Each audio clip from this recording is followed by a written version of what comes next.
Spoiler alert, guys. Ah!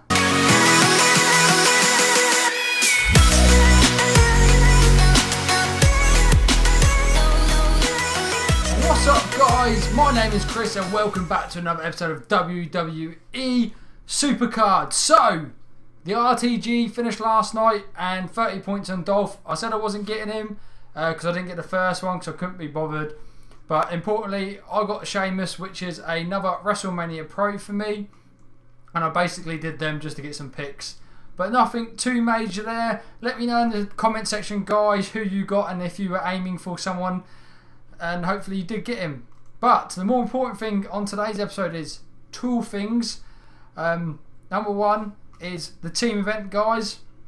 So let's quickly go through of the team Road to Glory. So we've got Bo Dallas, Emma, Daniel Bryan, Eva Marie, Dean Ambrose, Bayley, Seth Rollins, Neville, and ASUKA, I think is that how you say it, which is massive for people because obviously WrestleMania Divas are better than Legendary Pros, and I know a lot of people will probably have Legendary Pros or single survivors. So a single WrestleMania Diva is better than nothing, obviously. So massive for Team RTG to our Road to Glory.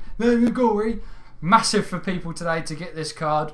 We're definitely aiming for it because it's a potential pro for me. It's a potential pro technically for anyone. So I don't know why I said that. But yeah, that is the card we're aiming for and we will definitely get that card. But what we're actually going to do in today's episode, guys, is play Money in the Bank. So, spoiler alert, guys. Ah! Dean Ambrose is the new champion after winning Money in the Bank last night. So basically, if you haven't seen it, guys, spoiler, yeah. So Seth Rollins beat Roman Reigns in the main event of Money in the Bank last night. So, of course, Dean Ambrose winning the Money in the Bank ladder match. He was always going to cash in, I personally think, anyway. And that is my dog chasing his tail. Yes, so I always knew he was going to cash in if Seth Rollins was going to win, because I personally don't think they were going to ever screw over they're never going to make Dean Ambrose screw over Roman Reigns because they're bros. So Seth Rollins was going to win it and Dean Ambrose was always going to cash in on that. Oh no, I lost. But my dog is annoying the hell out of me, like he normally does when I start recording these videos. Ready? Ready? You can go. And this door will open again in a minute when he comes back in. But yeah, so I thought it was always going to happen. But yeah, he came in, Seth Rollins celebrating, obviously retaining his title that he never lost, and kind of got hit over the head with a briefcase. Got up after it was cashed in, didn't have a clue where he was. And Dean Ambrose hit him with that Dirty Deeds, obviously for the title.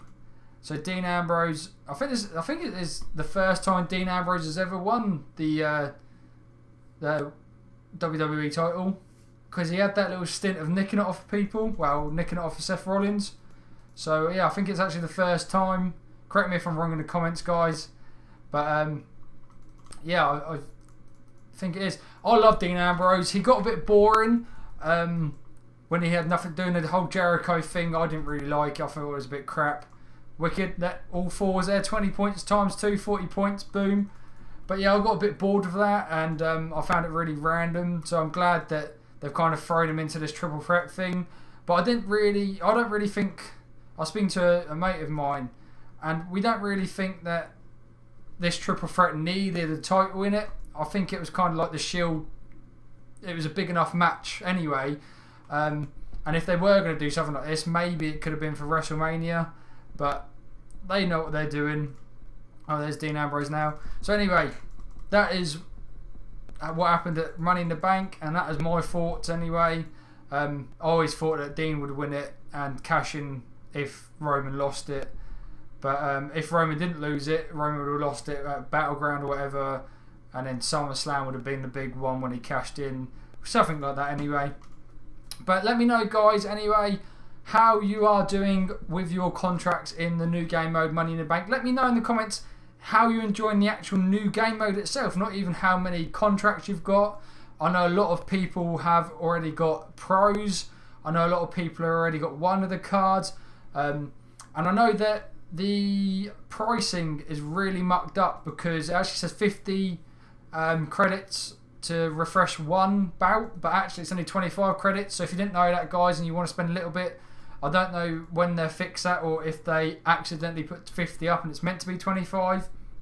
But guys, if you want to jump on that, jump on that. But yeah, a lot of people have been doing it very, very quickly, and I will probably, for a pro, I might spend some credits, maybe if like an RTG or a Ring Dom or it's a PCC and I can't be bothered to play it, more likely the PCC, and I'll spend those credits on the Money in the Bank instead. So I expect to get a pro quite quickly, but it is really such an easy game mode.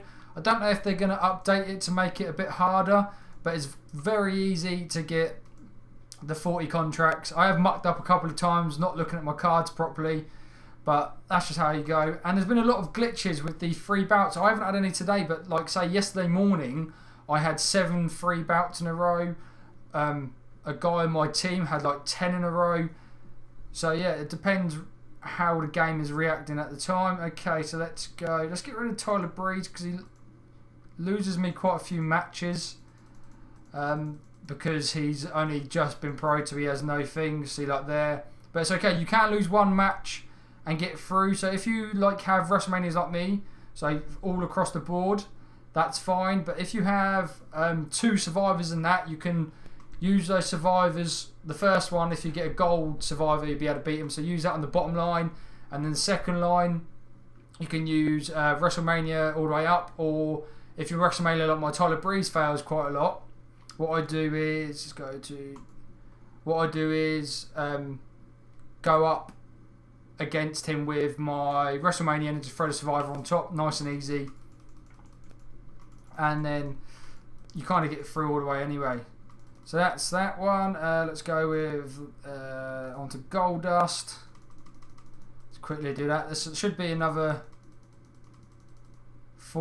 is it 40? Yeah, 40 contracts. Nakamura on Stardust. I like this thing, but the only thing, it jumps side to side with what stats it's going to use. Because it does it so quickly, even when you don't tap it, it should like highlight it, I think, not just seeing it after. But it doesn't really matter because it's so easy at the moment with all the event WrestleManias. So Andre the Giant goes up against The Rock, and we're going to get another 40 contracts. So what, we're going to have like we're nearly at 3,500, so we're more than halfway through now to get the Roman Reigns, and I'm picking Roman Reigns because of the arrow. I've got enough right arrows, and I've already got the Seth Rollins WrestleMania event pro. So anyway, guys, if you enjoyed the episode, like I normally ask, go down and follow me on all my social media. Let's get 15 likes on this video, but more importantly, guys, let's hit that sub button. So thanks for watching, and peace.